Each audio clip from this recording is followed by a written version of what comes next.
Welcome and welcome back to my channel. It's Rolanda, aka Uniquely Natural. And as you could probably tell by this video, it's going to be a little chit chat, get to know me while I do my deep conditioner. I'm going to tell you guys about my epic fail of trying to vlog earlier this month, trying to go to dinner on Blanc, and my experience with dinner on Blanc as well. So let's just jump right into it. I already shampooed my hair. I did the Curlsmith Bond rehab salve, and then I used the mielle sulfate free shampoo. So now it's just time for me to get this deep conditioner in. I already have my hair separated somewhat into twists so that I can do it. For a deep conditioner, I'm using the Mielle Rosemary Mint Strengthening Hair Mask. Again, the name of the game is to use up products that I already have, and as you can tell, never even used this. But I've used it in the past, so it's not like it's something brand new to me. I just never used this, and it's been sitting there collecting dust for the most part. But it still smells good. I smelled it, make sure that it was worth it. But anywho, back to this failed blog. Let's start with that. So I had the bright idea that I would blog my experience, the whole packing my stuff, packing feisty stuff, so that I can drop her off at the dog sitter, and my experience at dinner on Blanc as well. And yeah, when I say I struggled, that's putting it lightly. Your girl struggled, and I don't know if it was just my attention span, that me forgetting to do it, or what the case may be, but yeah, it was a fail. Not saying that I won't try it again, because I will, but this time around it just wasn't working for your girl. However, the whole dinner on Blanc situation was a good experience. It was something that's been on my bucket list, along with a lot of other things such as skydiving, and I was glad to be able to experience it. Will I do it again? Probably. I would want to do it in my hometown, just to get the Chicago feel of things. But we shall see how that works out in the future. For those that don't know about Dinner on Blanc, it is an event that was created in Paris. Don't give me the line about the date, because I don't know. But it was invented in Paris, and is a social gathering where everybody is supposed to wear all white from head to toe. And I say supposed to because people do what they want to do more times than not. But you're supposed to wear all white from head to toe, and you're supposed to bring your own tables, your own chairs. You can bring your own food. It's like a picnic situation. So I did like the fact that, because one, I was coming from out of town, you have the option to have your table and chairs brought to the secret location, and you have the option to order food, not have it delivered, but to have food ordered through their vendor, so that you don't have to worry about bringing food. Only thing you have to worry about bringing is drinks, and if you want other snacks, you can bring that as well. But you have the option to bring your own food or order food from the vendor. Because of Florida laws, we weren't allowed to bring in our own liquor, but they did have some wine options if you wanted to do that. So that part, pretty cool. I like that. It wasn't just a whole sit down and be cute type of event. There was a violinist playing. I think there was like two. I'll add a clip to it somewhere in this video. I'm not gonna lie and say where, because don't know. But I will add a clip so you guys can see a little bit of the violinist playing. There was an artist that was painting, beautiful painting. Lordy. There was an artist that was doing this beautiful painting of this one woman I don't remember if I have a picture of that. I probably do. I'll have to look and see, but if I do, I'll put a picture of his painting in here as well. There was a 360 booth. There was a little dance floor for everything. But overall, the experience itself was really nice to see. There's a napkin wave. There is a part of the event where you did like the sparklers. It was nice. I mean, to sum it all up, it was nice. It's an invite only type of situation. So I had a friend who worked the event and invited me, and you had to have a +1. So that was nice to be able to get an invite for it. And then I guess because you go the first time, if you actually go, you get to be invited again for the following year. So we shall see, like I said, if I'll go back depending on my life, my schedule, and all that good stuff. But overall, I think that is an experience that everybody should at least try once if you like that sort of thing. Like I said, I liked it. It was a beautiful time. It wasn't any, well, to my knowledge, it wasn't any drama that happened throughout. It was just people coming together and enjoying being outside. That's about it. It was just enjoying to be outside and be in a company of other people. Some of the outfits were really nice, and then there was some that you were like, okay, I don't see the vision, but you clearly did, so do you, boo. So yeah, that's all I'll say about that. But I'll also insert some pictures of myself in my outfit. I didn't take hardly any pictures of myself, but I did take a few videos of the actual event, so I'll insert those so you guys can at least get a little snippet of what I was looking like.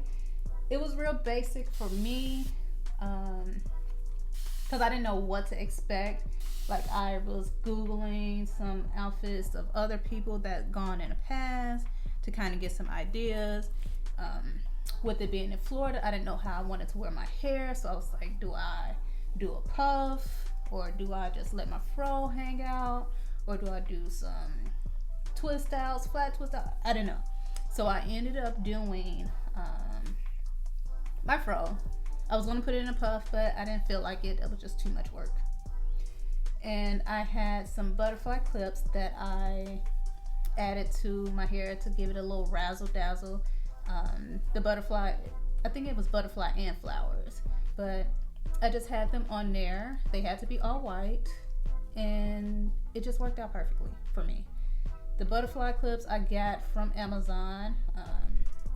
I'll put the link down below in case you guys ever want some butterfly clips for your little daughters or for yourself, because I'm beyond grown and I had them in my hair, and I will probably put more in my hair because it was cute. Sometimes you just need to give your little fro a little extra sparkle or whatever, so it was cute for me. But yeah, my dress was simple and cute, and then I had some basic white heels that were also simple but still cute. They did what they needed to do all together, so I really liked my outfit. But yeah, that is my experience with the whole dinner on Blanc thing. So the next little tidbit of information, I just wanted to give you guys a little something, not much, but a little info about me. So I've been natural since April of 2015. I've always had long hair. That's just been me. Had no issue ever growing my hair. I remember I cried and begged my mom because I was tired of her in that hot comb. I was overly tired. It went from her braiding my hair every chance she got when I was little to the hot comb, and I was over it. So I think I was about 10, and I cried and cried and cried and cried and cried and asked her for a relaxer because everybody else was getting them, and I just wanted to be done with the hot comb. And of course she was like, your hair is gonna fall out, blah blah blah, everything else that they say. And I was like, I don't care, I still want it. Anywho, I had the relaxer around 10, and I gave it up in 2014. We're not about to say my age, because yeah, half the time I don't remember my age. But I gave it up in 2015. By that time I was only getting them maybe twice a year anyway, so it wasn't that hard for me to give it up. But I remember I moved to Arizona, and I was like, I need a change besides this whole relocation to Arizona. So I went and I was like, cut it all off. And the guy was like, are you sure? And I was like, yeah, cut it off. It's just hair, it'll grow back. So he gave me a pixie cut. Didn't like the pixie cut, but I made it work. But he gave me a pixie cut, and I think I didn't like it because of how he cut it.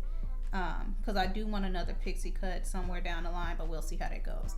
But he gave me a pixie cut, and ever since then I just kind of grew my hair out. And I have been, where are we, 2022? I have been growing it out and cutting it for years. I have not cut it as short as the pixie cut has gone, but I have grown it out and cut it so many years that it just feels, I don't know, refreshing maybe, to be able to just grow your hair and cut it. I normally cut it out of boredom, but it is what it is. But anywho, I have been natural since 2015. So besides my natural journey, one of the questions was, who am I altogether? And where do I start besides saying the basics? Most people that know me know that I am a counselor or a therapist, whichever one you want to call it. Doesn't matter, but I've been working in the mental health field off and on since 2012. That sounds about right. Since about 2012, I've been working on and off in the mental health field. That field is a burnout field, so I take breaks when I need it. When I'm just like, I can't deal anymore, I take me a break. So I've been doing that for 10 years, goodness gracious. And I love my career, I do. As draining as it is also rewarding. So I don't see myself doing it forever, I will say that, but I do love my career. Obviously, it's been a long time. And then I'm working on getting my doctorate in trauma and disaster relief. So clearly, I love my career.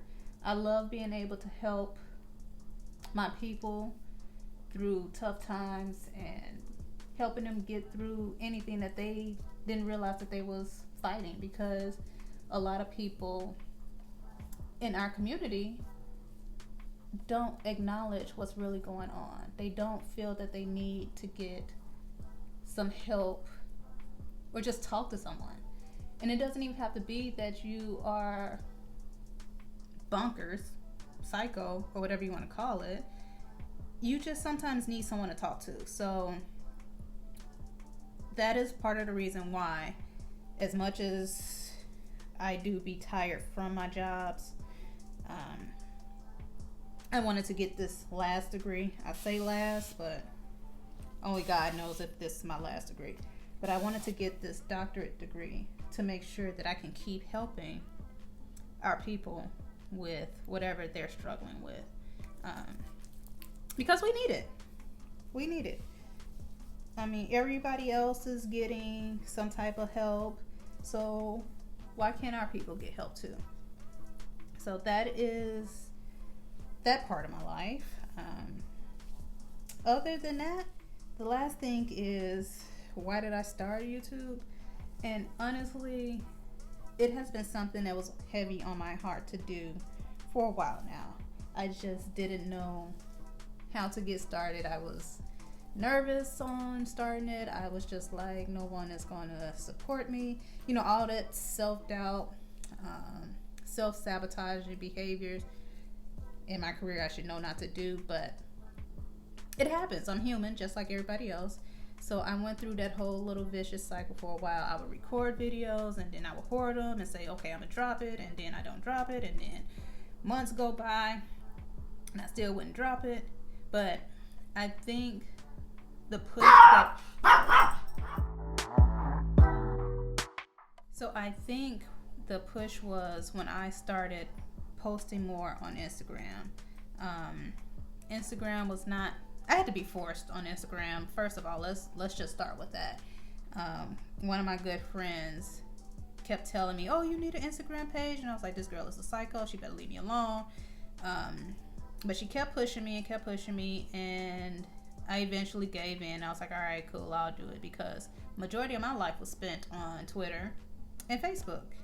But she pushed me. I ended up doing Instagram, and I was like, all right, well, I'll see where this goes. So eventually it went from just me posting pictures and little videos here and there, like I guess I can let people into my life type of situation, to me eventually, I don't remember how long I've been on Instagram, but it's been a hot minute. So eventually my post became more so of, well, let me see where this goes. Let me see if I can make something out of it. Again, not trying to be paid, but let me see where this can go, if this is something that I'm truly passionate about. Because yeah, I'm passionate about my hair, but is it something worth me sharing to the world about how passionate I am about my hair? Because it's one thing to show it out in public, but it's another to be passionate and push it on Instagram or social media in general. So I was like, all right, bet. So I started posting more pictures on it, and you know, getting little compliments here and there. I don't take anything to my head. I don't. That is one thing you'll never hear me say, oh yeah, I know, or no. I'm extremely humble when it comes to that. I eventually started tagging hair companies whenever I would post videos or post pictures, so they can see that, hey, I like your content. Hey, I like your products. You know, it really does wonders to my hair, XYZ. And some of them would, you know, react. Some of them would repost and all that good stuff. And then one hairline that I really love posted that they were going to do brand ambassadors. So I was like, all right, cool. I'll try it out. I'm not going to get it. And I mean, you know, just, again, negative thinking. And I remember just applying, and it's like, okay, we'll do this. I probably don't meet all the requirements, but I really like this brand, so we'll see what happens. And I applied, and I think I was at work one day, and I read the email, and I was like, if they don't stop spamming me with this stuff, I ain't got time. But I read it again later that day, and I was like, wait a minute. Did this really happen? And lo and behold, I became a Eagle Slave brand ambassador. And that was the push that I needed to actually start my channel. So I became a brand ambassador last year, October-ish. That might be a lie. I'll have to look at the dates. But I think I became a brand ambassador in October. And I just knew if they had faith in me and me being able to showcase my hair and a little bit of talent here and there, then I should have more faith in myself. So with all of that, I started my channel. And as much time as I don't have, because working full-time, part-time, school, feisty, I still force myself to do what I love to do. Yes, I love my career. That's never going to change. But I also love taking care of my hair. It's therapeutic to me, just being able to wash it and figure out what styles I'm going to do, if it's going to be a fail or not. So that is why I started my channel, because if a small company can have so much faith in me to be a part of a brand ambassador program, then I should probably step it up and have more faith in myself. So here we are. This is why I have my channel. This is where it all came from. I stopped self-doubting. I stopped self-sabotaging. And I was like, Ro, you got to get it together. So Ro got it together. And we're going to keep trying to get it together. So I'm going to keep trying to push out videos every once a week. Life happens. That vlog was a fail. It is what it is. But I just know in the future, I might try to vlog again next month. We're going to see. But I just know in the future, my content is only going to get better because I have faith in myself. I have a support system that has faith in me. And it is what it is. So I hope you guys enjoyed this little chit chat, getting to know a little bit about me. Every now and then I might sprinkle in some more little fun facts, like what are my favorite colors. I have more than one, so we'll see what happens. I just want to say thank you guys for watching. I hope you enjoyed this little chit chat, getting to know a little bit about Rolanda. Make sure you guys comment, like, subscribe. Tell me your YouTube journey. What made you finally push out the content? What did you struggle with? Any of that good stuff. And I will see you guys next week with another video.